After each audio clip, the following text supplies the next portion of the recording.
My name is Hazel Silva Orman. Hazel Silva, before I married. Silva. And then Orman. And Orman, Orman. Okay. Will you tell us about how old you were when you came to this area? And well, I came to this area when I was about 4 years old, but I'd had polio. Back in those days, they called it infantile paralysis. And we had a doctor from Switzerland lived right beside us. And so he came over and they did massage on me. And I was all coming up over this left side. The paralysis. Paralysis. And he came over and he did massage of some kind. And then he wanted to adopt me.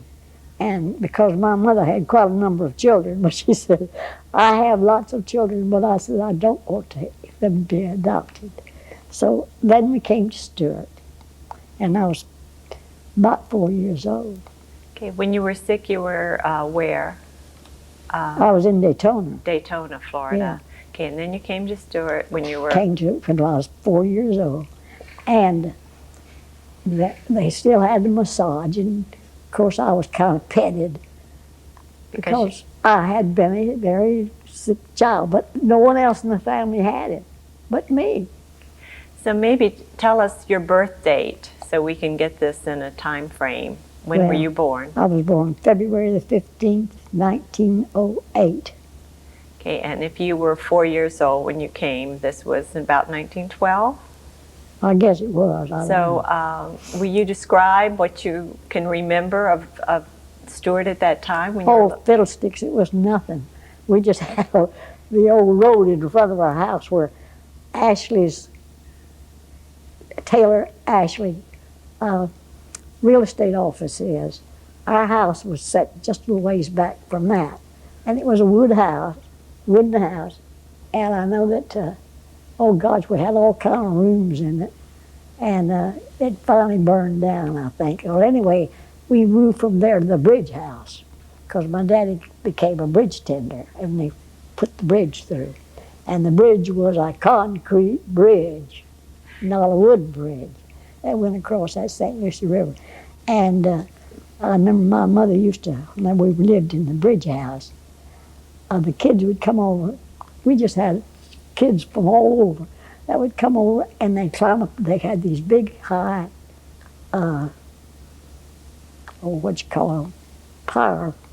pilings or... And they would get up on those things, they'd jump off, and they'd swim all the way across the river to the North Fork. And then they'd swim back, and Mom would always have something for them to eat. And they have always said, my gosh, your mother used to give us the best food because they'd be hungry, they'd eat anything. And they said, and biscuits, oh boy, did they love those biscuits you made. And so they'd swim all the way across, just have a good time. We just had kids over there all the time. So your home was the bridge tender's house, right there at the bridge. Yeah. So what did your father's job entail? What did he have to do? Well, he had to open the bridge, but he did that until he died. Then my mother took over. How did you open it? How did it work? Well, they had a lever in the middle of the thing. You'd have to put up 2 chains at each ridge. And then you had to, I'll never forget the time. My daddy, he fell overboard. They had to go out on piers up there to put the lights out on each end so the boats would run into the bridge. And anyway, he fell off the thing one day, and so my sister and I got in our little boat, and we rowed out there and dragged him in to the boat and rowed back to shore. And then she had to get out and go out through all those fenders and light. You'd have to light those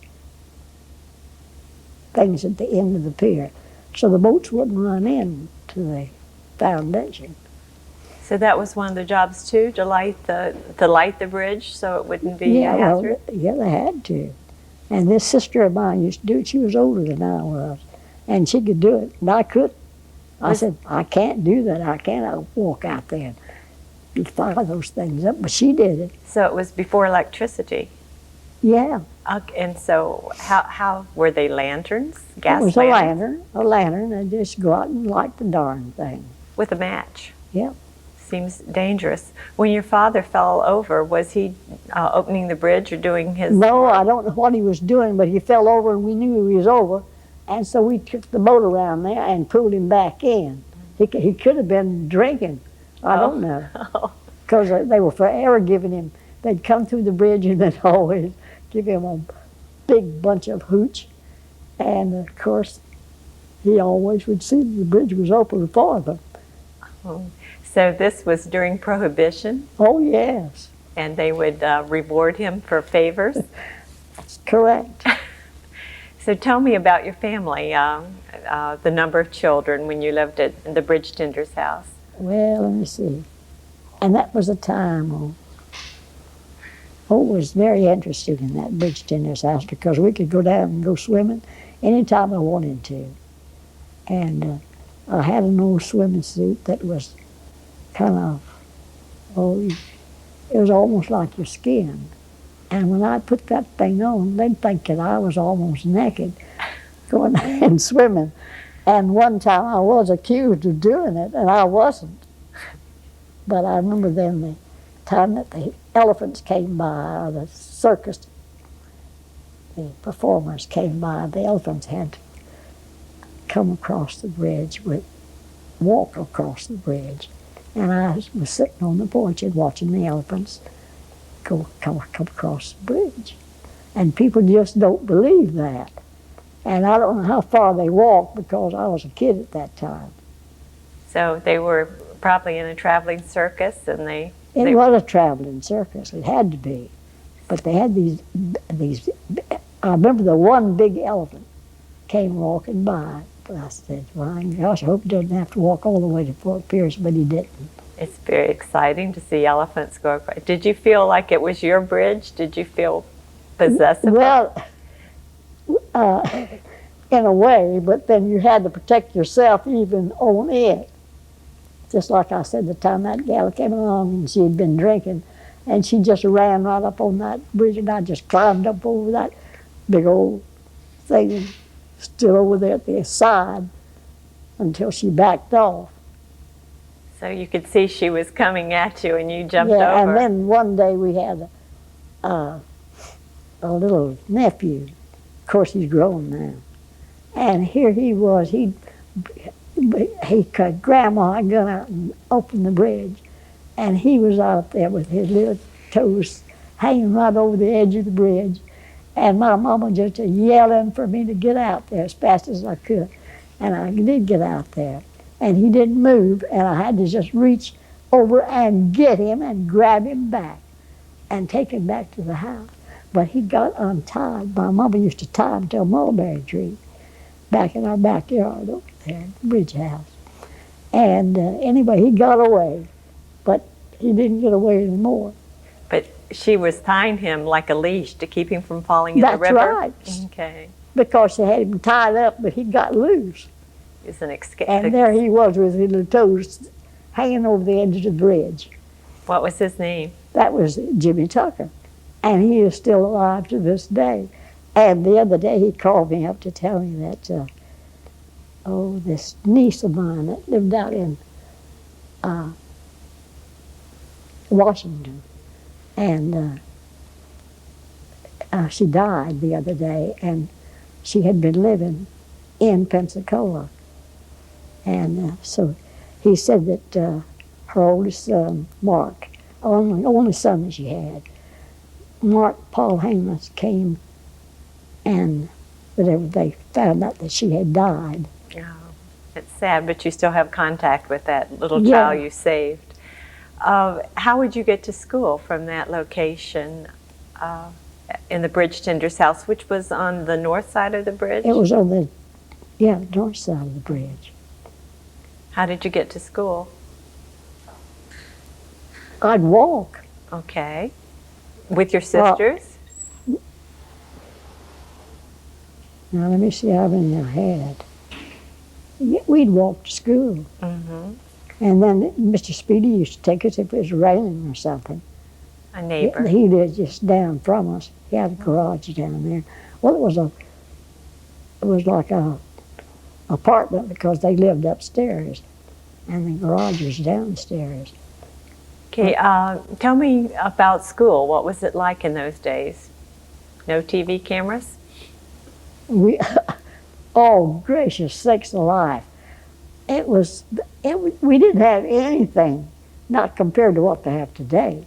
And I never will forget one time they asked me to be in the senior play, and I had walked out to help practice, you know. And bless my soul and body, there was two old boys, old George Thomas and Carl Barnes.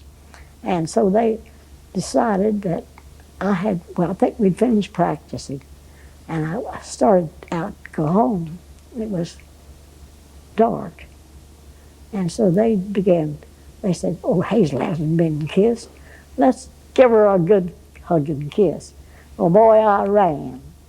And I ran upstairs, crazy thing. And when I got upstairs there, the only thing, they used to have old ink wells on my desk.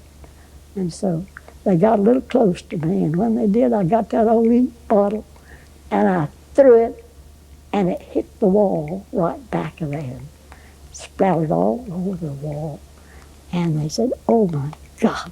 And they let me go. I didn't have to do another thing. So I ran down the steps and came home, and I told my mother about it. She says, well, you know what, you're going to have to report. I didn't want to go to school next morning. But my mother said, you have to go. So I did, and when I went into, and Mrs. Youngblood was the principal. And so I went in and I told her what happened. Boy, she called those two fellows in, and she said, I'll expel you. Boy, both of you. But she didn't. She says, no, sirree, but don't you ever let this happen again. She came up here to help you people, and there you were trying to offend her and harass her. I've seen pictures of that, the performers in that play. They seem to have very elaborate costumes. Will you tell me a little bit more about the play and what it was named? A Florida Cracker in King Arthur's Court was the name of it. I'm almost sure it was that. Of course, it's been a long time since that happened. But anyway, they didn't get punished. At least she's just really bald about good and proper. But I'll never forget Mrs. Youngblood anyway. She was quite a gal. Do you know anything about what happened to the Youngbloods, other things that they did? I don't know, because both of them were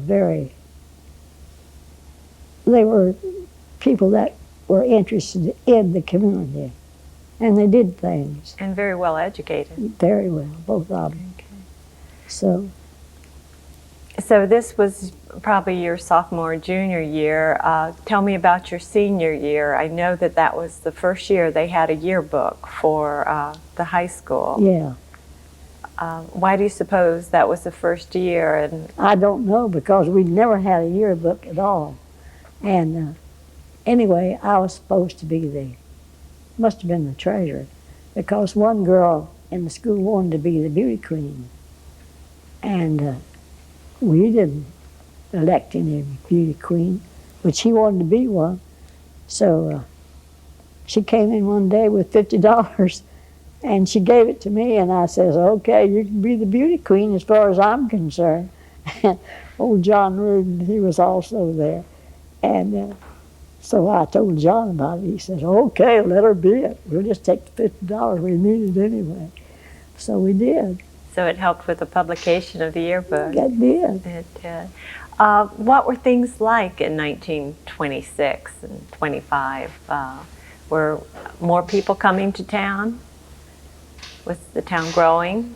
Oh, of course we were growing, but my Lord, you'd never know it like this. Oh, God. We didn't have computers, nothing like that. But anyway, I'm so glad we have it now. We have this long picture of every kid in the school system. Were you in that picture? I wouldn't doubt it, yeah. That was probably about 1926. It might have been after you had graduated. It might be the next year, that fall. But Well, I remember seeing a great big picture like that, yes. But you weren't in And it. I think I am in it. Oh, you think you are, so you'll have to have you point yourself out. Yeah. Because that was quite a few children. Yeah, because we did have a big bunch of kids, because it was just one school, and we had all of them in there from kindergarten on up. Or did we even have, I don't think we had kindergarten. Probably not. The year you graduated, tell me what happened in your family, and then how you went on to get an education. Well, like my mother said, she could have given me the $100, but I wouldn't have known what to done with it. Okay. But when I went with my science teacher over there, I realized, and I stayed with her. Okay, but your father died about the time you graduated from high school. He did. Okay, and then there was an offer to help you go to school or wanted you to become a teacher? Who was it? It was Mr. McDonald. Okay, who was Mr. McDonald? Anyway, he was quite a civic fella in town. Everyone knew him. And he knew me, and he knew all of our family. Because my brother made us, we all went to church, Methodist church at that time, and he was a Methodist. So.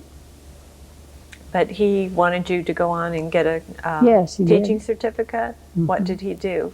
Well, he set me over there with her, and I took the teacher's examination.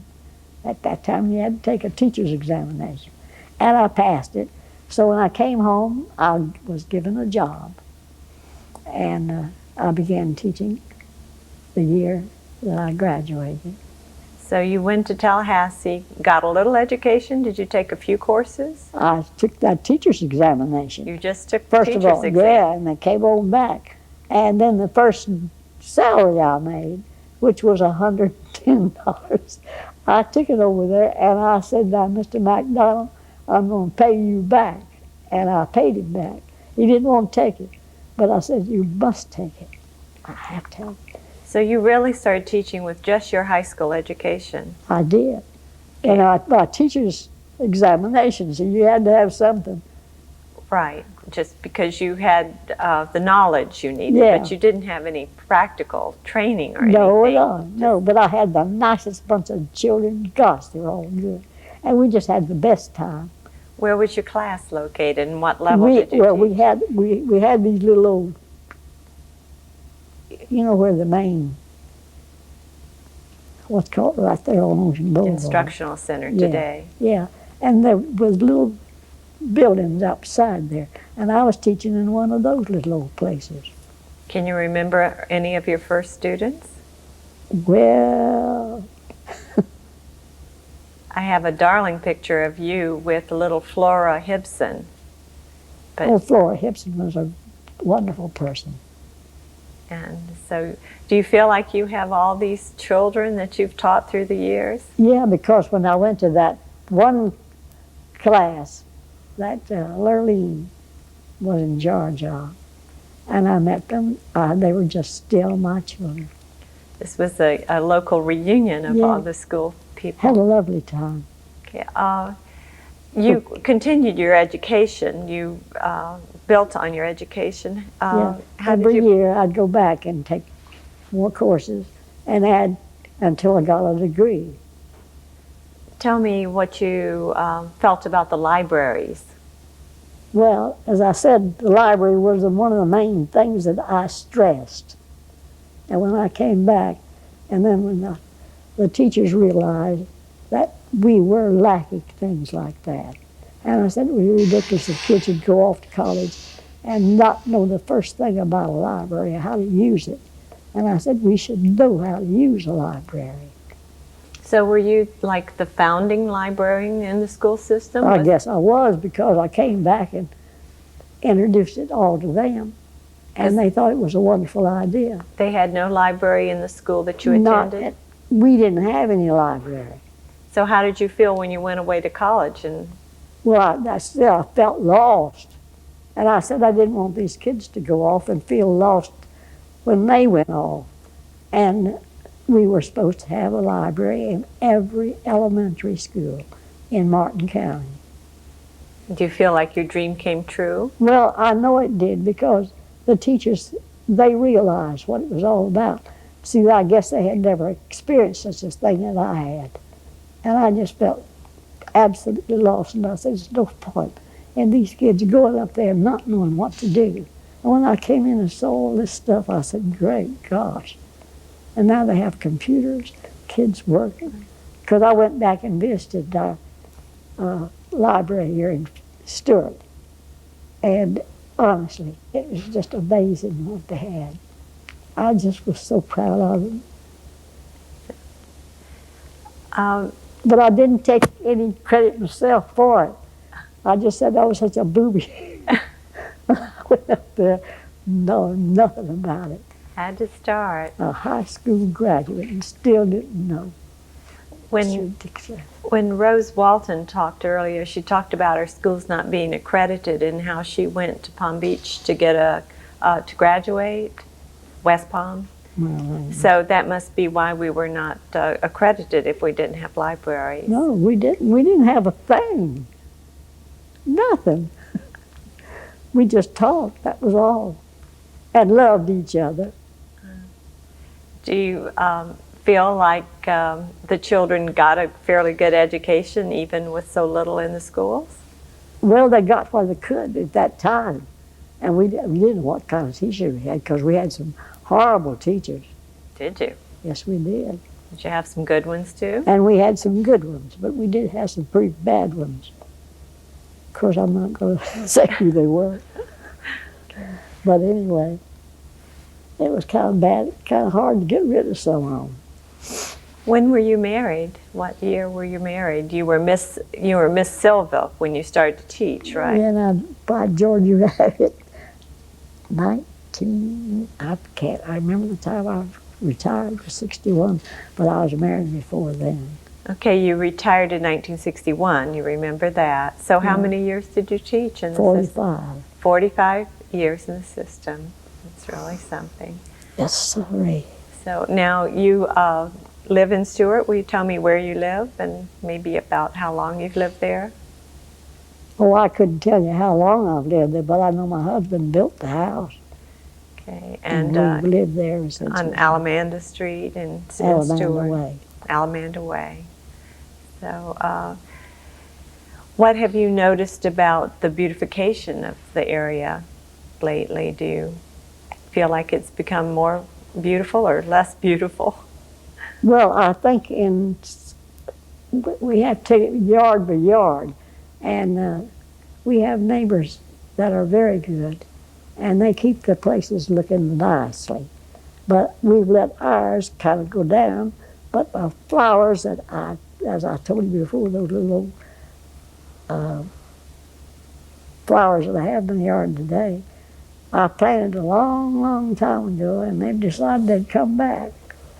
And they have just replenished my yard with flowers. Okay. I'm going to go back to the things that you know about that nobody else does because you were here so long ago. That time that you lived on what is now Colorado Street, would you describe what you did as a child? And I know that you had a garden there. Just tell me about, go into the fact that the people from East Stewart would come by and just anything you remember. Did you have any wild animals there? Oh, yes. Because one morning I was forever getting outside anyway. And my mother used to have a great big garden in the back. And if it ever rained, it would flood back there. But she would have her garden anyway. And where they have Ashley and Taylor's building there, and there used to be a creek along in there. Okay, that's Fraser Creek. Fraser Creek. And I used to play in that thing all the time when I was a kid. And lost my doll out there one day. She had one of these dolls and had eyes that open and shut. I judged she fell overboard. And my gosh, her eyes fell out. And of course, I threw the doll away. Because what did you use? Keeping a doll without the eyes that open and shut. And it used to be just a kind of a, I don't know, kind of a shell road or something along, and it wasn't paved. We didn't have any sidewalk. The only sidewalks were up one block.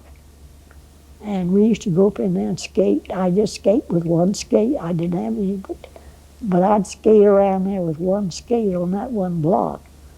And then we had the old band shell down there. And no, it's not there now, I don't think it is. But anyway, we used to go down there and play. Oh, we played all around there. I had a nice friend. The Blakesfish used to live up from us. He was a fisherman.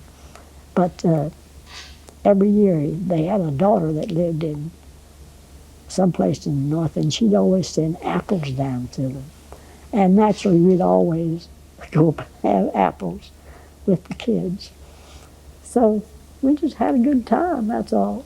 Okay, so this, where the sidewalks were, is what is Woodland Park, Kiwanis Park today? Yeah. So those sidewalks have been there a long time. Well, unless they've fixed them up, they have. Okay, that's still a nice part.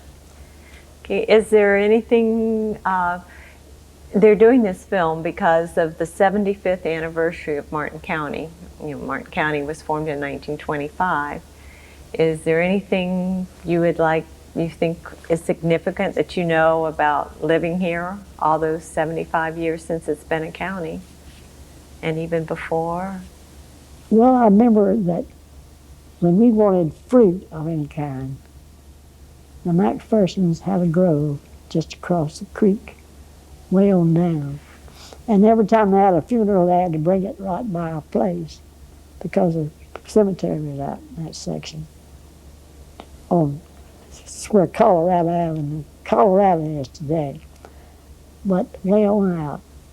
And oh gracious, we didn't have anything, but I remember going out one morning and I was just walking around out there in front of our house. And all of a sudden I came up on a big old cat about that high, and he was orange looking. And I looked at that cat and I says, darn, that's a funny looking cat. And he looked at me. And after a while I said, my God, that's a funny looking cat. And I turned and went back. And that old cat ran off toward the old creek, going out toward the cemetery. So, and I didn't find out until later on that that was really a panther that I had run up on. But he didn't attack me and I didn't attack him. So, I bet you're one of the few people here in town today that has seen a panther in Well, he was Stuart. right there. And that used to be just a sand trail that came in through there. And the colored folks used to come down there. We had a brother that used to go down on the Keys and stay with an old man down there for company. And then he'd come back up and bring us pigeon peas. And we planted one of those out there. And those niggers used to come down there and buy all kinds of things for my mother because she always had a garden. And why they didn't have a garden of their own, I don't know. But anyway, they'd come down and she'd give them a nice bunch of things. And of course, they'd pay her a little bit of money for it. So she made some money off of her trips, or the trips that they'd come down to see her. That's good. That's good. Did you play with any black children since you were kind of close to their neighborhood? Did you have any friends? I didn't have, no, they didn't bring their children down there. But I have some mighty good friends that are colored people. Oh, Willie Thompson is one of the best colored fellows in town. And he'll still, he'll see me any place, and he'll come on, hey, Hazel. That's what he calls me. And I can know it's old Willie. Yeah, well, you probably taught with him too. Did you? Well, he did. He had the exceptional children. Right. And he told, well, I never will forget him. He came one to the library where I was, and he says, you know, these teachers don't seem to like me. I said, Willie, kill them with kindness. And I says, they'll come. They'll be eaten out of your hands pretty soon. And old Willie hasn't forgotten that. Is that your philosophy of life? Kill them with kindness? Well, it does pay. Just be kind to them and try to help them as much as you can. But they didn't even want him to help them. No. He was black. And I just said, well, Willie, just kill them with kindness. By George, that's the way I have to do them. And it worked for him to an extent. It did.